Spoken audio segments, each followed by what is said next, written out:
പട്ടാളത്തിലിരിക്കുന്ന സമയത്തും ഞാൻ സിനിമ ഇഷ്ടംപോലെ കാണുന്നൊരു വ്യക്തിയാണ്. അപ്പം മോഹൻലാലിനെ ഞാൻ ശരിക്ക് ഇഷ്ടപ്പെട്ടെന്ന് പറഞ്ഞു കഴിഞ്ഞാൽ അന്നൊക്കെ ഞാൻ ഫാനാണ്. പക്ഷേ ഒരു ചിത്രം എന്ന സിനിമ ആദ്യം that was in സംവർ in 88 or 89 90s തോന്നുന്നു. അതുവരെയൊക്കെ ഞാനിങ്ങനെ ഫോളോ ചെയ്യും, ഭയങ്കര ഇഷ്ടമാണ്. കൊള്ളാം കേട്ടോ. പക്ഷേ ചിത്രം എന്നുള്ള സിനിമ അതിലെന്താ ഇഷ്ടപ്പെട്ടെന്നുള്ള അത് different issue.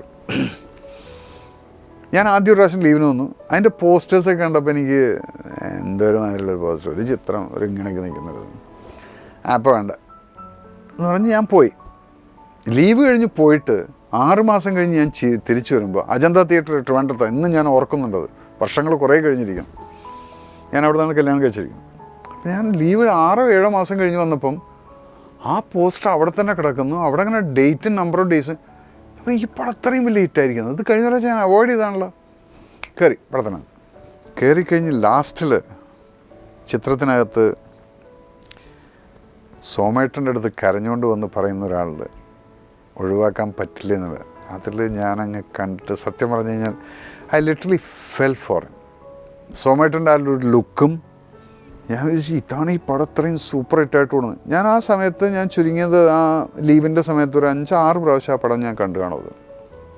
It's not that എന്തോ അതിനകത്ത്, പക്ഷെ ആ ഒരു സീൻ എന്നെ ഭയങ്കരമായിട്ട് ഹോണ്ട് ചെയ്തു. ഒരു മനുഷ്യൻ ജീവിക്കാൻ കൊതി തുടങ്ങിയ സമയത്ത്, എന്തൊക്കെയോ ആശകൾ വന്ന സമയത്ത് അവന് ജീവിക്കണമെന്ന് തോന്നുമ്പോൾ അവനറിയാണ് ഞാൻ മരിക്കാൻ പോവാണ്. ഒരു ചോദ്യം, പറ്റുമോ ഒഴിവാക്കാൻ? പറ്റില്ല അല്ലേ എന്ന് പറയുന്നൊരു ലാലിനെ കണ്ട് അതോടെ ഇങ്ങനെ ഇതിനകത്ത് കയറിയോടെ ഇരുന്നു. പിന്നെ വന്നു കഴിഞ്ഞാൽ ഒറ്റ പടം പോലും ലാലിനെ ഞാൻ വിടില്ല. എല്ലാം വരും കണ്ട്. അത് പട്ടാമ്പിയിലാണെങ്കിലും ശരി, കൂറ്റനാട് തിയേറ്റർ ഉണ്ടെങ്കിൽ അവിടെ പോയി കാണും. അപ്പം താഴത്തേക്ക് പോയിട്ടുണ്ടെങ്കിൽ അവിടെയും പോയി കാണും, ഞാൻ കാണാൻ പറ്റാത്ത പടങ്ങളെല്ലാം. അങ്ങനെ ആ വ്യക്തിനെ ഞാൻ വളരെയധികം അങ്ങനെ ഇഷ്ടപ്പെടാൻ തുടങ്ങി. പിന്നീട് 91 ഞാൻ ഈ രാജീവ് ഗാന്ധി അസാസിനേഷൻ കേസ് ചെയ്തുകൊണ്ടിരിക്കുന്ന സമയത്ത് എൻ്റെ ഭാര്യ ട്രിവാൻഡ്രത്ത് നിന്ന് വരികയാണ്. മോഹൻലാൽ ആ സമയത്ത് ഇവർ വരുന്ന സമയത്ത് ഞാൻ എയർപോർട്ടിൽ അന്ന് 2 സൈഡിലും തോക്കുണ്ട്, MP5 ഉണ്ട് കയ്യിൽ, എൻ്റെ പിറകിൽ 2 ബോഡി ഗാർഡ്സ് വിത്ത് വയർലെസ്സും കാര്യങ്ങളൊക്കെ ആയിട്ട് നിൽക്കുന്നു.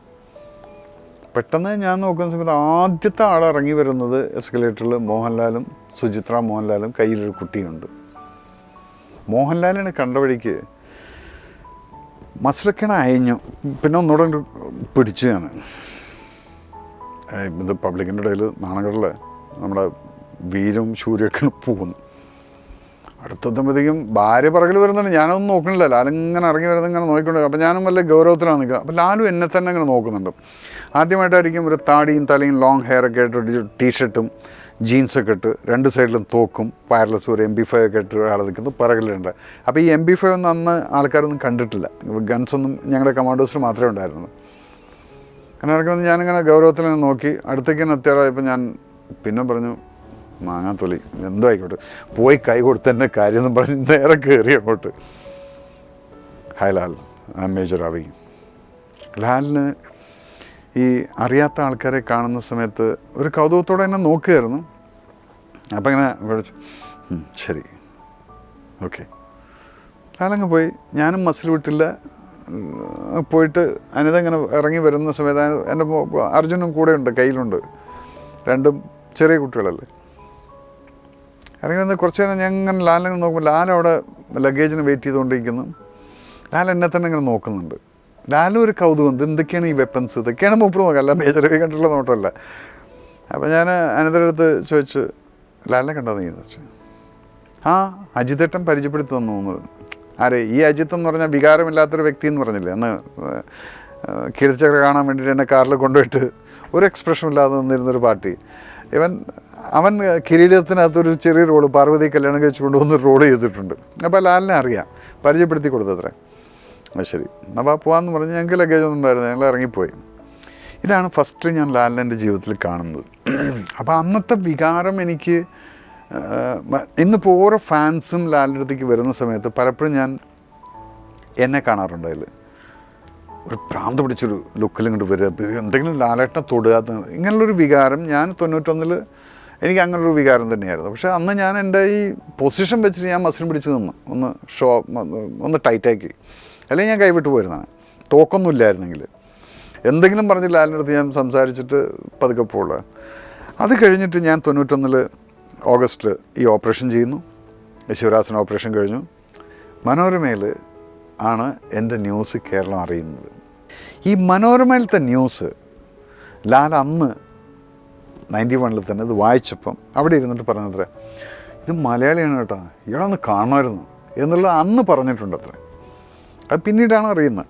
അപ്പം സുരേഷ് ബാലാജി, അദ്ദേഹത്തിൻ്റെ ബ്രദറിലോ, ഞാൻ മീറ്റ് ചെയ്യാണ് പോർട്ട് ബ്ലെയറിൽ എയർപോർട്ട് വെച്ച്. ഇവർ കാലപ്പാനി ഷൂട്ട് ചെയ്യുന്ന സമയത്ത്. അങ്ങനെ സുരേഷ് ബാലാജിയാണ് എൻ്റെ അടുത്ത് പറയുന്നത്, Lal would like to see you എന്നത്. അപ്പോൾ ഈ ഷൂട്ടിംഗ് നടക്കുന്ന സ്ഥലത്ത് ഞാൻ പോകാറേ ഇല്ല. കാരണം എല്ലാ ഫാൻസിനെയും ലാലിന് അക്സെപ്റ്റ് ചെയ്യാൻ പറ്റിയെന്ന് വരില്ല.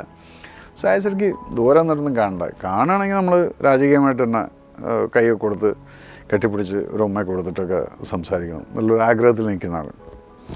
അങ്ങനെ ഞാൻ അവിടെ പോകുന്നു. പിന്നീടുള്ള മീറ്റിംഗ് എന്ന് പറഞ്ഞാൽ ഞാൻ പലയിടത്തും പറഞ്ഞിട്ടുണ്ട്. I don't no whether you people have heard it. വളരെ ഫണ്ണി ഇൻസിഡൻ്റ് ആയിരുന്നു അത്. സുരേഷ് ബാലാജിയുടെ അടുത്ത് പോവാണ് ഗസ്റ്റ് ഹൗസിൽ. റൂം ഭയങ്കര തിരക്ക്. പോയിട്ട് എൻ്റെ അടുത്ത് പറഞ്ഞു, ലാൽ വെയിറ്റ് ചെയ്യുന്നുണ്ട് കേട്ടോ 101 എന്ന് പറഞ്ഞു. അങ്ങനെ ഞാൻ 101ാമത്തെ റൂമിൽ പോവാണ്. അന്നത്തെ എൻ്റെ ദിവസം എന്ന് പറഞ്ഞു കഴിഞ്ഞാൽ ഭയങ്കര ഇങ്ങനെ മനസ്സിനകത്ത് നമ്മൾക്ക് ഈ ലഡ്ഡു ഫുഡ്, ഹിന്ദിയിലൊക്കെ പറയും ലഡ്ഡു ഫുഡുകയെന്ന് പറയും. മനസ്സിനകത്ത് ഇങ്ങനെ ലഡ്ഡു ഒക്കെ ഇങ്ങനെ പൊട്ടിക്കൊണ്ടിരിക്കുകയാണ്. ഞാൻ ലാലിനെ കാണാൻ പോവല്ലേ, അദ്ദേഹം വിളിച്ചിട്ട് പോവല്ലേ. റൂമിനകത്ത് ചെന്നപ്പം റൂം തുറന്നിട്ടിട്ടുണ്ട്. ബെഡിനകത്ത് ലാലിരിക്കുന്നു. അപ്പുറത്ത് കുറേ ഫോറിനേഴ്സ് കാലാപ്പനിയിൽ അഭിനയിക്കുന്നവരിയ്ക്കുന്നു.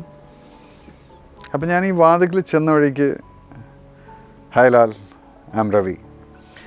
അപ്പോൾ അവിടെ പറ്റിയ മിസ്റ്റേക്ക് എന്ന് പറയുന്നത്, ഞാൻ മേജർ രവി എന്ന് പറഞ്ഞിട്ടില്ല. ഞാൻ പറഞ്ഞു ഹായ് ലാൽ, ഞാൻ രവി. അപ്പോൾ അന്ന് ഞാനിവിടെ ഈ മിലിറ്ററി ഇൻ്റലിജൻസിലായതുകൊണ്ട് അത് യൂസ് ടു ആയിരുന്നു. ഒരിക്കലും റാങ്ക് പറയില്ല. ആരെ കണ്ടു കഴിഞ്ഞാലും പരിചയപ്പെടുന്ന ഹായ്, ഐ ആം രവി. അപ്പോൾ അതങ്ങോട്ട് യൂസ് ടു ആയി. അപ്പോൾ റാങ്ക് പറയാതെയാണ് ഞാൻ 1.5 വർഷമായിട്ട് അങ്ങനെ സർവീസ് ചെയ്തുകൊണ്ട് അത് മറന്ന് ഞാനത് കാഷ്വലായിട്ട് വിടുകയും ചെയ്തു. പിന്നെ ലാൽ എന്നെ അറിഞ്ഞിട്ടല്ലേ വന്നിരിക്കുന്നത്. അപ്പം ഞാൻ ഈ രവി എന്നുള്ള മതി എന്നുള്ളതിൻ്റെ പോലും അതോ അറിയാതെയോ അങ്ങനെ പറഞ്ഞു. ആ ബെഡിലിരിക്കുന്ന ലാൽ ഇളകിയിട്ടില്ല. ഇളകാതെ ഇങ്ങനെ ഓക്കെ, ലാലിൻ്റെ സ്വതസിദ്ധമായിട്ടുള്ള ഓക്കെ.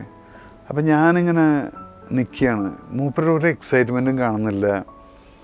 എൻ്റെ എക്സൈറ്റ്മെൻറ്റ് മുഴുവൻ അങ്ങനെ നമ്മളിങ്ങനെ വെളിച്ചെണ്ണ ചവിട്ടി നിൽക്കുന്ന പോലെ അങ്ങോട്ട് പോകണം ഇങ്ങോട്ട് പോകണം എന്നറിയാതെ അങ്ങനെ നിൽക്കുകയാണ്. അപ്പം ഞാൻ okay, I am here in this military intelligence. Okay, അപ്പം if I can be of any help to you please call me. Okay, number കൊടുത്തിട്ടില്ല.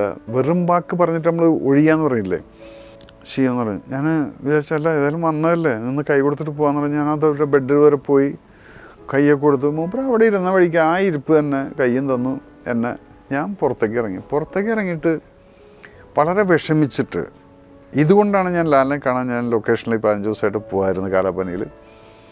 ദൈവമേ അത് തന്നെ സംഭവിച്ചല്ലോ എന്നും പറഞ്ഞ് വിഷമിച്ചിട്ട് ഇനി ഭാര്യയോട് എന്ത് പറയും. ഭാര്യയുടെ അടുത്ത് പറഞ്ഞിരിക്കുമ്പോൾ ലാലിനെ കാണാൻ പോകണം. ഞാൻ മൂപ്പരോട് ഇരുന്ന് ചായ കുടിക്കുമ്പോൾ അതൊക്കെ ഭയങ്കര എക്സൈറ്റ്മെൻറ്റിലൊക്കെ പറഞ്ഞല്ലേ, തിരിച്ചു പോയിട്ട് എന്ത് പറയുന്നുള്ളൂ എല്ലാം കൂടെ എടുത്ത് ബൈക്ക് സ്റ്റാർട്ട് ചെയ്തപ്പോൾ എൻ്റെ ഉള്ളിലുള്ള ആ ഒറിജിനൽ മേജർ രവി എന്നുള്ളൊരു വ്യക്തി അതങ്ങനെയല്ലല്ലോ. കാലത്ത് എന്നെ വിളിച്ചിട്ട് ഇവിടെ മോഹൻലാൽ കാണണം എന്ന് പറഞ്ഞിട്ട് വിളിച്ചിട്ടില്ല. ഈ സുരേഷ് ബാലാജിയുടെ അടുത്ത് 2 വാക്ക് പറഞ്ഞിട്ട് പോയേക്കാന്ന് പറഞ്ഞ് തിരിച്ച് ഞാൻ ബൈക്കോടെ സ്റ്റാർട്ട് നിർത്തിയിട്ട് ബാലാജിയുടെ റൂമിൽ പോയി. ചിലപ്പോൾ അതൊക്കെ ഓരോ നല്ല തോട്ട്സ് വന്നതായിരിക്കും. അല്ലെങ്കിൽ ഞാൻ പോയിരുന്നെങ്കിൽ അതോടുകൂടെ കഴിഞ്ഞിരുന്നില്ല ഈ സംഭവം. ഞാൻ തിരിച്ച് സുരേഷ് ബാലാജിനെ 2 വാക്ക് പറഞ്ഞിട്ട് പോവാം, കാരണം എന്നെ വിളിച്ച് അപമാനിക്കുന്ന പോലെ ആയിപ്പോയില്ലേ എന്നുള്ളത്. അങ്ങനെ നമ്മൾ കയറി ചെല്ലുമ്പോൾ സുരേഷ് ബാലാജി അവിടെ ഇരിപ്പുണ്ട്. സുരേഷ് പറഞ്ഞു, ലാലിൻ്റെ ഇവിടെ റൂമിലെന്ന് വെച്ചു. അപ്പോൾ ഞാൻ പറഞ്ഞു, ലാൽ അവിടെ ഉണ്ട്, നിങ്ങളൊന്ന് പുറത്തേക്ക് വരുമോയെന്ന് വെച്ചു. എന്ത് പറ്റിയെന്ന് വെച്ചു. അല്ല, ലാൽ അവിടെ ഉണ്ട്, നിങ്ങളൊന്ന് പുറത്തേക്ക് വരുമോയെന്ന് വെച്ചു. അപ്പോൾ സുരേഷിന് എന്താ ഒന്നുമില്ല, വേഗം ഫോണെടുത്തു. അപ്പോൾ ആ ഫോണിൽ കൂടെ അവിടുന്ന് പറയുന്നത് നമുക്ക് ഇങ്ങോട്ട് കേൾക്കാം. ഈ ഗവൺമെൻറ് ഗസ്റ്റ് ഹൗസിലെ ഫോണാണ്. ലാൽ, മേജർ രവി വന്നില്ലേ, നിങ്ങളിവിടെ റൂമില്ലേ? ഞാൻ റൂമിലുണ്ട്, ഞാൻ അദ്ദേഹത്തിന് വേണ്ടി വെയിറ്റ് ചെയ്യാണ്. ഇപ്പം നിങ്ങളുടെ റൂമിലൊരാൾ വന്നില്ലേ എന്ന് വെച്ചു. ഇല്ല, ആരും വന്നിട്ടില്ല. ഒരു താടിയും ലോങ് ഹെയറൊക്കെ ആയിട്ടൊരു ബ്ലൂ ജീൻസും ഡെനിമും. ടക്ക്, ഫോൺ കട്ട് ചെയ്യുന്ന ശബ്ദം നമുക്ക് കേൾക്കാനുണ്ട് അവിടെ. ഫോൺ കട്ടാവുന്നു. അപ്പോൾ സുരേഷ് വേഗം file close. No, there is some confusion. അയാൾ ടേക്ക് എന്ന് പറഞ്ഞു. സുരേഷ് ഫയൽ ക്ലോസ് ചെയ്യുന്നു, അവിടെ പ്രൊഡക്ഷൻ്റെ ആൾക്കാരല്ല. അപ്പോൾ ഈ പേപ്പറൊക്കെ എടുത്ത് വയ്ക്കാൻ it might have taken for about 30 seconds or something like that. അപ്പം ഞാൻ ഈ ചുമരോട് ചാരി ഇങ്ങനെ നിൽക്കുകയാണ്. എന്ത് പറയണമെന്നറിയാതെ പിറകുന്ന ഒരു തട്ട് കയ്യിൽ. ഞാൻ തിരിഞ്ഞു നോക്കുമ്പോൾ മോഹൻലാൽ പിറകെ നിൽക്കുകയാണ്. അപ്പോൾ ലാലും അതുപോലെ തന്നെ ചുമരോട് ചാരിയിട്ട് ഇങ്ങനെ നിൽക്കുന്നുണ്ട്. എന്നിട്ട് എന്നെ അടിമുടി ഇങ്ങനെ നോക്കുന്നു. ആരെങ്കിലും കണ്ടാൽ പറയുമോ ഒരു മേജറാണെന്നുള്ളത്? ഞാൻ പറഞ്ഞു I don't have to prove that I am a major or something like that. I got my ID card if needed. ID card ഒന്ന് കാണട്ടെ ഉണ്ട്. ലാല ID card ചോദിച്ചിട്ട് കണ്ടിട്ട് കണ്ട ഈ ID cardലെ ഫോട്ടോയും ഇപ്പം നിൽക്കുന്ന ആളും തമ്മിൽ വല്ല സാമ്യമുണ്ടോയെന്ന് ചോദിച്ചു. അതെൻ്റെ ജോലിയുടെ ഭാഗമല്ല. ഞാൻ അപ്പോഴും ഇങ്ങനെ എനിക്ക് സങ്കടവും ദേഷ്യവും എല്ലാം കൂടെ ഇങ്ങനെ നിൽക്കുകയാണ്. പറഞ്ഞു ഇങ്ങനെ തോളത്ത് കൈയിട്ടുകൊണ്ട് ഇങ്ങനെ പോകുന്നുണ്ട്. അപ്പോൾ എനിക്ക് ഞാനെന്താണ് കരയണോ നീ എന്ത് പറയണം എന്നുള്ള അറിയില്ല. ഒരു കുട്ടികളുടെ മാതിരിയായിപ്പോയി ഞാൻ. അപ്പം ലാൽ പറഞ്ഞു സർ ഐ വാസ് തിങ്കിങ്, എൻ്റെ മനസ്സിനകത്ത് ഞാനൊരു മേജർ രവിയെ കാലത്തൊട്ടിട്ട് സുരേഷ് വന്ന് പറഞ്ഞ സമയം തൊട്ട് ഞാൻ ഉണ്ടാക്കി വെച്ചിട്ടുണ്ട്. ഒരു ഫുൾ സ്ലീവ് ഷർട്ടൊക്കെ ഇട്ട് ടക്കിനൊക്കെ ചെയ്ത് ക്രൂ കട്ടും ഷേവൊക്കെ ആയിട്ടുള്ള ഒരു മീശ, കമാൻഡോ ഒക്കെ ഇല്ലേ, കമാൻഡോയ്ക്ക് ഞാൻ പറഞ്ഞു കമാൻഡോയ്ക്ക് മീശ വേണമെന്നുള്ള അതൊന്നുമില്ല. അപ്പോഴും നമ്മളിങ്ങനെ ഉരസി നിൽക്കുകയാണ്. അങ്ങനെ റൂമിൽ കൊണ്ടുപോയപ്പോൾ ആരുമില്ല, റൂമിൽ ഒറ്റയ്ക്കാണ് ഇരിക്കുന്നത്. കൂടെ തന്നെ ഇരുന്ന് പിന്നെ അതിങ്ങനെ ഞാൻ എൻ്റെ സങ്കടമൊക്കെ പറഞ്ഞ് ഞാൻ നാണം കെട്ടുപോയില്ലേ ഇവിടെ വന്നിട്ട് ഇത്ര ആൾക്കാരുടെ മുമ്പിൽ വെച്ചിട്ട് എന്നെ ഞാൻ രവി എന്നല്ലേ പറഞ്ഞു, മേജർ രവി എന്ന് പറഞ്ഞല്ലോ. അപ്പോൾ അങ്ങനെ ലാലിങ്ങനെ ജയിച്ചുകൊണ്ടിരിക്കുകയാണ്. അപ്പോൾ ഞാനിങ്ങനെ തോറ്റുകൊണ്ടിരിക്കുകയാണ്. അപ്പോൾ അത് സുഖകരമായിട്ട് ഞാനിങ്ങനെ തോറ്റു കൊടുക്കുകയായിരുന്നു. അങ്ങനെ തോറ്റ് പിന്നെ as it is I was A hard core we love him so much എന്നുള്ളൊരു ടൈപ്പുള്ള. അന്നത് സംസാരം പോയി രാത്രി 12:30-1 മണി വരയ്ക്ക് ലാലെന്നെ വിട്ടിട്ടില്ല. He introduce me to Priyadarshan, Santosh Sivan, ഇവരൊക്കെ ആയിട്ട് എല്ലായിടത്തും കുറേ സംസാരിക്കുമ്പോൾ പെട്ടെന്ന് എൻ്റെ പോക്കറ്റിൽ നിന്ന് ID കാർഡ് എടുക്കും. പ്രിയ, ഈ ID കാർഡും ഈ മനുഷ്യൻ തമ്മിൽ വല്ല സാമ്യമുണ്ടോ? അപ്പോൾ എന്താ വെച്ചാൽ ലാലിനും തോന്നി അതിങ്ങനെ ഒരു അക്കിളി പറ്റി. ഇനിയിപ്പോൾ അത് ലാലിൻ്റെ കുറ്റമില്ലാതെ ലാൽ പറയണം.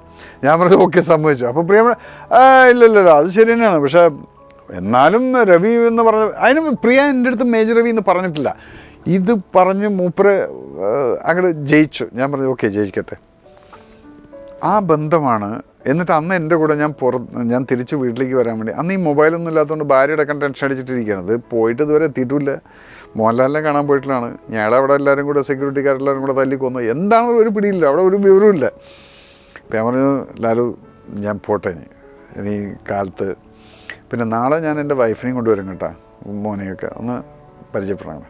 പിന്നെ നാളെ വരുന്നുള്ളതല്ല, നാളെ കാലത്ത് ഞങ്ങളുടെ ഷൂട്ടിങ് ഇന്ന ലൊക്കേഷനിലാണ്, അവിടെ കൊണ്ട് എത്തിയാൽ മതി.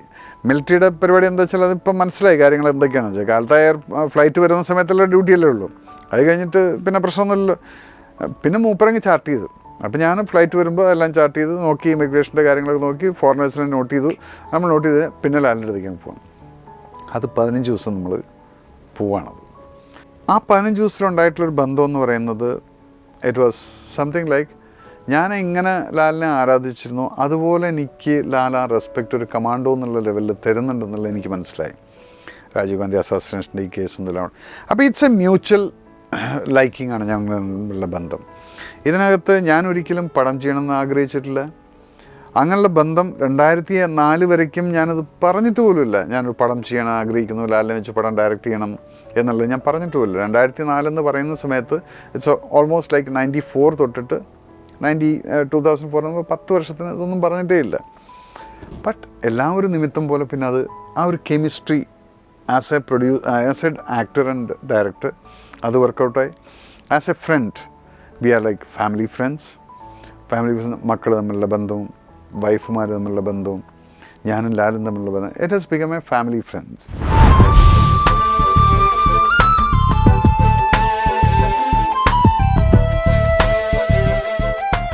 മേജർ മഹാദേവനെ അടുവിടൂ.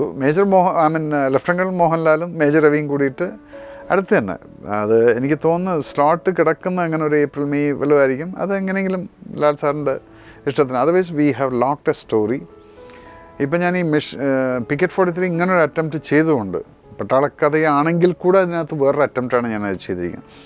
അതുപോലെ ഒരു അറ്റംപ്റ്റാണ്. ഒരു നല്ലൊരു ഫാമിലി സബ്ജക്റ്റ്, ഒരു ത്രില്ലർ സാധനം വന്നിട്ടുണ്ട്. അത് വേറെ 2 പയ്യന്മാർ എഴുതിയിട്ടുള്ളതാണ്. എൻ്റെ പ്രൊഡ്യൂസറിനും അത് ഇഷ്ടപ്പെട്ടു, ലാൽ സാറിനും അത് ഇഷ്ടപ്പെട്ടു, എനിക്കും അത് ഇഷ്ടപ്പെട്ടു. It will be something different from major Ravi and Mohanlal. അത് മോഹൻലാലായിരിക്കും. മേജർ മഹാദേവൻ ഇപ്പോൾ അവിടെ ഇരിക്കട്ടെ. കാരണം ഈ ഒരു സംഭവത്തിനകത്ത് ഒരു ഭാര്യ ഭർത്താവ് എന്ന് പറഞ്ഞു കഴിഞ്ഞാലത്തെ ഒരു ബന്ധത്തിൻ്റെ ഒരു ത്രില്ലറുണ്ട് അതിനകത്ത് അതിൻ്റെ ഇൻ്റർവെൽ പോയിൻറ്റും ക്ലൈമാക്സുമാണ് അതിൻ്റെ ട്വിസ്റ്റുകൾ. അപ്പോൾ അങ്ങനെയുള്ളൊരു കഥ ഞങ്ങൾ ഡിസൈഡ് ചെയ്ത് ലോക്ക് ചെയ്തിട്ടുണ്ട്. ഏപ്രിൽ മാസം ആകുമ്പോഴത്തേക്കും ഐ തിങ്ക് മറ്റുള്ളവർ പറയുന്ന പോലെ it should happen soon. Major Mahadevan ഞങ്ങളൊന്ന് അങ്ങനെ നിൽക്കുകയാണ്. കാരണം ഇനിയിപ്പം അടുത്ത് ചെയ്യുകയാണെങ്കിൽ നമ്മളിനി അങ്ങനൊരു ബ്രഹ്മാണ്ഡം ചെയ്യണം. സോ അത് ഞങ്ങൾ പ്ലാൻ ചെയ്തിരിക്കുന്നത് 71 വാർ എന്നുള്ളതാണ്.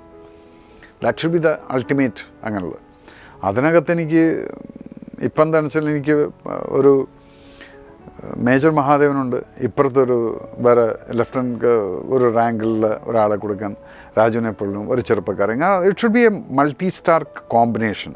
അപ്പോഴാണ് ആ പടത്തിൻ്റെ ഒരു ഗ്രാൻഡിയർ 71 വാറിന്. അത് കുറേ ടാങ്കുകളും ടാങ്കിനെ കമാൻഡ് ചെയ്യുന്നൊരു യങ്സ്റ്റർ, ഫുൾ വാറിനെ കമാൻഡ് ചെയ്യുന്നൊരു കേണൽ മഹാദേവൻ, അപ്പുറത്തൊരു പാകിസ്ഥാനി. അതിനകത്തും നിങ്ങൾക്ക് ഞാൻ വലിയൊരു മെസ്സേജ് എൻ്റെ മനസ്സിനകത്തുള്ളതെന്ന് പറഞ്ഞാൽ ആ പടം തുടങ്ങുന്നത് തന്നെ 2 പേര് കാണുന്നതാണ്.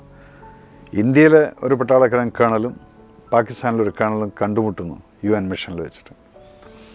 സംസാരിച്ച് വന്നപ്പോഴാണ് അറിയുന്നത് 71 വാറിൽ മരിച്ചുപോയ ആളുടെ മകനാണ് ഈ പാകിസ്ഥാനി, കൊന്ന ആളുടെ മകനാണ് ഈ മഹാദേവൻ എന്നത്.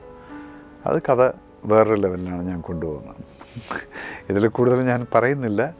അപ്പം ചെയ്യുമ്പോൾ ഞാനിങ്ങനെയൊക്കെ ചെയ്തുകൊണ്ടിരിക്കും. എന്നോട് ദേഷ്യമുള്ളവരോ അല്ലെങ്കിൽ അസൂയപ്പെടുന്നവരോ പറയണമെങ്കിൽ പറയാം, ഇയാൾക്ക് പട്ടാളപ്പടം മാത്രമേ ചെയ്യാൻ പറ്റുള്ളൂ. അല്ല, ഞാനിപ്പോൾ ഞങ്ങളൊരു ഫാമിലി പടം കൂടെ ചെയ്യാം. പിന്നെ എനിക്ക് ഇതാണ് ഇതുവരെ മനസ്സിലാവാതെ, എന്താ ഈ പട്ടാളപ്പടം മാത്രമേ ചെയ്യുള്ളൂ? ഈ പടമല്ലേ, ഇതിനും ടെക്നിക്കൽ ചേരുവകളൊന്നും ആവശ്യമില്ലേ?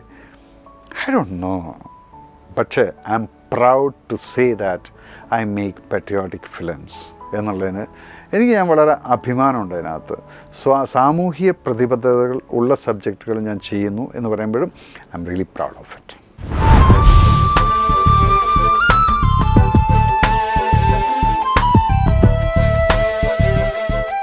മിഷൻ 90 എന്നുള്ള പടം കഴിഞ്ഞപ്പം പടം ശരിക്ക് ഓടുന്നില്ല എന്നുള്ള പറഞ്ഞപ്പോഴും മമ്മൂക്ക എൻ്റെ അടുത്ത് പറഞ്ഞു, ഫാൻറ്റാസ്റ്റിക് പടം, നിങ്ങൾ യാതൊരു ടെൻഷൻ അടിക്കണം. അത് കഴിഞ്ഞ് മമ്മൂക്ക ആരോടോ പറഞ്ഞ് ഞാൻ കേട്ടിട്ടുണ്ട്, എൻ്റെ ഈ ഇവന്മാർക്ക് മിഷൻ 90 പോലുള്ള നല്ല പടങ്ങളൊന്നും വേണ്ടല്ലോ അവർക്ക്. അപ്പം മമ്മൂക്ക ഇന്നും മനസ്സിനകത്ത് കൊണ്ടു നടക്കുന്നൊരു നല്ല പടമാണ് മിഷൻ 90 എന്ന് പറയുന്നത്. And I am proud of that thing. പിന്നെ മമ്മൂക്കൻ്റെ അടുത്ത് എന്താ ഈ ലാലിനെ പോലാണ്ട് അടുക്കാൻ പറ്റുന്നത്? മമ്മൂക്ക എന്ന് പറഞ്ഞാൽ ഒന്നുമില്ലെങ്കിൽ സീനിയർ, ഞങ്ങൾക്ക് വയസ്സിൻ്റെ കാര്യത്തിൻ്റെ മുകളിലാണെങ്കിലും ശരി, ആ ഒരു സീനിയർ ആർട്ടിസ്റ്റ് എന്നുള്ള ലെവലിൽ നമ്മൾ ആ ഡിസ്റ്റൻസ് ഓൾവേസ് കുറേ തമാശകൾക്കൊക്കെ ഒരു ബ്രേക്ക് അവിടെ വരികയാണ്. കാരണം അത് റെസ്പെക്റ്റ് കുറച്ച് കൂടുതലാവുമ്പോൾ ആ ബ്രേക്ക് അവിടെ വരും. പക്ഷെ ലാലും ഞാനുമായിട്ടുള്ള ബന്ധം എന്ന് പറയുന്ന സമയത്ത് അതിനവിടെ ബ്രേക്കില്ല. പക്ഷെ ഇവിടെ നമ്മൾ പലപ്പോഴും സൂക്ഷിക്കണം, ബ്രേക്ക് ഇടണം. അത് ഇപ്പോൾ ഹരിഹരൻ സാറിനെ കാണുന്ന പോലെ ആയിരിക്കില്ല ഞാൻ വേറൊരു ഡയറക്ടർ, ചെറുപ്പക്കാരായിട്ടുള്ളൊരു ഡയറക്ടറെ ഞാൻ കാണുന്നത്. ലിജോനെ കാണുകയാണെങ്കിൽ അത് വേറെ. പക്ഷെ ഹരിഹരൻ സാറിനെ കാണുന്ന സമയത്ത് നമ്മൾ ഓച്ചാനിച്ച് നിൽക്കണം. ഇങ്ങനെ എന്നാലോ ബന്ധങ്ങൾ എങ്ങനെയാണ്? ഹരിഹരൻ സാർ ഇപ്പോൾ ഇന്നലെയും വിളിച്ചു, ഞാൻ നിൻ്റെ പടം കണ്ട് നല്ല റിപ്പോർട്ടാണ് വരുന്നത്, ഹരിഹരൻ സാറാണ് അത് വിളിക്കുന്നത്. പക്ഷേ ലിജോ ആണെങ്കിൽ പടം കണ്ട് ചേട്ടാ കിടുകേട്ടാ, അത് ലാംഗ്വേജ് വേറെ, അത് നമ്മുടെ തമ്മിലുള്ള ബന്ധമാണ്. പക്ഷെ ഹരിഹരൻ സാർ കിടുക്കിയെന്നല്ല പറയുക, നന്നായിട്ടുണ്ട്, അവിടെ ഒരു മസിലുണ്ട് ഇവിടെ. അപ്പം ഈ റെസ്പെക്റ്റാണ് മമ്മൂക്കയ്ക്ക് നമ്മൾ കൊടുക്കുന്നത്. അപ്പം മമ്മൂക്ക ഇപ്പം റീസെൻ്റ്ലി ഒരു പ്രാവശ്യം കണ്ടത് ആൻഡോ ചോദിച്ചാണ്, എന്താണ് നമ്മൾ ഒരു പടം ചെയ്യേണ്ടത്? ഞാൻ പറഞ്ഞ സത്യം പറഞ്ഞാൽ എനിക്കിനി എന്താ വേണ്ടത് വെച്ചാൽ മമ്മൂക്കയ്ക്ക് ഇഷ്ടപ്പെട്ടിട്ടുള്ളൊരു സബ്ജക്റ്റ് മമ്മൂക്ക എൻ്റെ അടുത്ത് പറയാം, മേജർ ഇത് എനിക്കിഷ്ടപ്പെട്ടത്. അപ്പോൾ അതിനകത്ത് ഞാൻ നോക്കുന്ന സമയത്ത് എനിക്കത് ചെയ്യാൻ പറ്റുന്നതാണ്, അല്ലെങ്കിൽ എനിക്കിതിനകത്ത് കോൺട്രിബ്യൂഷൻ ചെയ്തിട്ട് ഐ ലൈക്ക് ഇറ്റ്, അപ്പോൾ ഞാൻ മമ്മൂക്കൻ്റെ അടുത്ത് അങ്ങനെയുള്ളൊരു സബ്ജക്റ്റ് ആയിരിക്കണം. അല്ല എനിക്കിഷ്ടപ്പെടുന്നത് ഞാൻ കൊണ്ടുവന്നിട്ട് മമ്മൂക്കങ്ങ് ചെയ്യുക, അതല്ല. അപ്പോൾ അതുപോലുള്ളതൊന്ന് മമ്മൂക്കാനെ ഡെഫിനറ്റായിട്ടും ഒരു പടം ചെയ്യുക എന്നുള്ളത് ആഗ്രഹമുണ്ട്. എന്ന് വിളിക്കും, നമുക്ക് കേൾക്കുന്നുണ്ടെങ്കിൽ പെട്ടെന്ന് വിളിച്ചോ.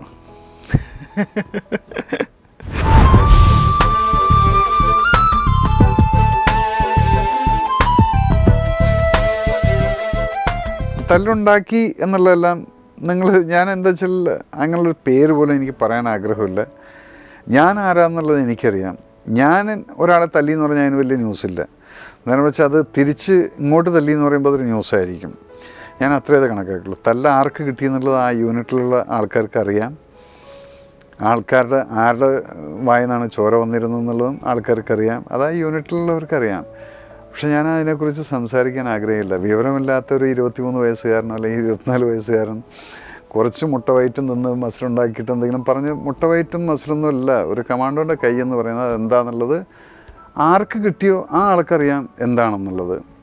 പിന്നെ പേരും പ്രശസ്തി എടുക്കാൻ എന്തെങ്കിലും ചെയ്യുന്നുണ്ടെങ്കിൽ not bothered. I don't want to talk anything about that. ഞാനിപ്പോൾ ഒരു സ്ഥലത്ത് പോയിട്ട് എന്തെല്ലാം നമ്മൾ ചെയ്യുന്നതിന് നമ്മൾ പറഞ്ഞുകൊണ്ട് നടന്നു കഴിഞ്ഞാൽ അപ്പം നമുക്ക് 4 ആൾ അറിയുമ്പോഴത്തേക്കും ഓ അത് ചെയ്തു. ഈ ആൾക്ക് ആക്ച്വലി എന്താ നടന്നിരിക്കുന്നതെന്നുള്ളത് അവിടുത്തെ സെറ്റിലുള്ള ആൾക്കാർക്ക് യൂണിറ്റിലെ ആൾക്കാർക്കും അറിയാം. ഒരാളും കണ്ടിട്ട് പോലുമില്ല. കണ്ടത് മാത്രം എൻ്റെ കയ്യിലിരിക്കുന്ന ഒരു കഴുത്ത്, ഒരു ഇടി പോകുന്നു, ഒരുത്തൻ്റെ മുഖത്തുനിന്ന് ചോര വീഴുന്നതും കണ്ടു. അത് കഴിഞ്ഞ് അങ്ങോട്ടും ഇങ്ങോട്ടും മാറ്റി. സുരേഷ് ഗോപിക്കടക്കം അറിയാവുന്നതാണ്. So forget about it.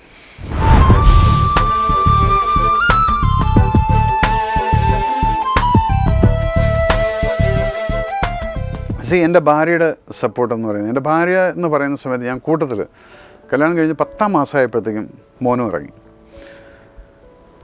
Actually പറഞ്ഞാൽ സപ്പോർട്ടെന്നുള്ളതിൽ കൂടുതൽ ഞാനെന്ന വ്യക്തിയെ സഹിച്ചതാണ് എൻ്റെ ഭാര്യയും എൻ്റെ മോനും.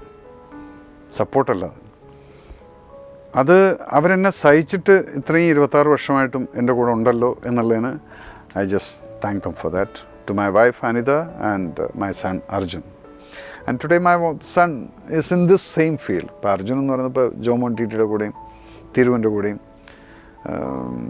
ബിജാസിൻ്റെ കൂടെയൊക്കെ പടങ്ങളിങ്ങനെ അസിസ്റ്റ് ചെയ്ത് ഇങ്ങനെ പഠിച്ചുകൊണ്ടിരിക്കുകയാണ് ഇപ്പം. Because is a cameraman. ബിസ്കോം എല്ലാം കഴിഞ്ഞിട്ട് അവൻ്റെ ഇഷ്ടത്തിന് ഇങ്ങനെ പോകുന്നുണ്ട്. So he's also coming in to this field.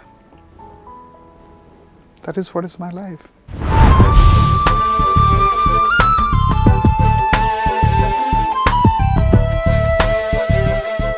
Pranav എന്ന് പറഞ്ഞാൽ എൻ്റെ മോൻ അർജുൻ്റെ കൂടെയുള്ള ദർ ഓൾ ഫ്രണ്ട്സ്. ഒരേ സമയത്ത് ഒരേ ക്ലാസ്സുകളിൽ പഠിച്ചാണ്. ഡിഫറെൻറ്റ് സ്കൂളാണെങ്കിലും പല ഈവനിങ്സും അവർ കുട്ടികളായിരിക്കുന്ന സമയത്ത് ഒരുമിച്ച് അങ്ങോട്ടും ഇങ്ങോട്ടും എല്ലാം ഷെയർ ചെയ്ത് ഞങ്ങളുടെ വീട്ടിൽ വന്ന് താമസിക്കും, ഇവൻ അവിടെ പോയി താമസിക്കുക. അങ്ങനെയാണ് ഒരു സമയത്ത് ഇതുപോലെ രാജേഷ് അമനകര എന്നുള്ള പയ്യൻ ആ പടവും കഥയായിട്ട് വന്ന് പുനർജനി എന്നുള്ള കഥയായിട്ട് വന്നപ്പം പ്രണവിനെ വെച്ച് ചെയ്യാം. അങ്ങനെ ലാൽ പറഞ്ഞു സുച്ചിയായിട്ട് സംസാരിച്ചു. സുച്ചിയുടെ അടുത്ത് കഥ പറഞ്ഞു. അപ്പു എന്ന് പറയുന്നത് ഞങ്ങൾ വിളിക്കുന്ന അപ്പു എന്നുള്ളതാണ്. പ്രണവിനെ വിളിച്ച് കഥ പറഞ്ഞപ്പം സുച്ചി പറഞ്ഞു കൊണ്ടുപോയിക്കോളൂ എന്നുള്ളത്. അങ്ങനെ ഞാൻ വണ്ടിയിലിട്ട് ഞാനും അനിത അപ്പുവിനെ നോക്കണം. അപ്പോൾ അർജുനെയും കൂടെ കൊണ്ടുപോയി ഞങ്ങൾ പട്ടാമ്പി ഒറ്റപ്പാലത്ത് 10 ദിവസം ഷൂട്ടും ചെയ്ത് ഒരു പടം ചെയ്യാം. അതിൽ ആ കുട്ടിക്ക് സ്റ്റേറ്റ് അവാർഡ് കിട്ടിയിട്ടുണ്ട്, ബെസ്റ്റ് ചൈൽഡ് ആർട്ടിസ്റ്റ് എന്നും പറഞ്ഞാൽ. അവിടെ കണ്ടിട്ടുള്ളൊരു പ്രണവെന്ന് പറയുന്നത് he has proved that he is Mohanlal's gene എന്ന് പറയുന്നത് സൺ എന്നുള്ളതിനിപ്പം യാതൊരു സംശയമില്ലാത്ത കാര്യം.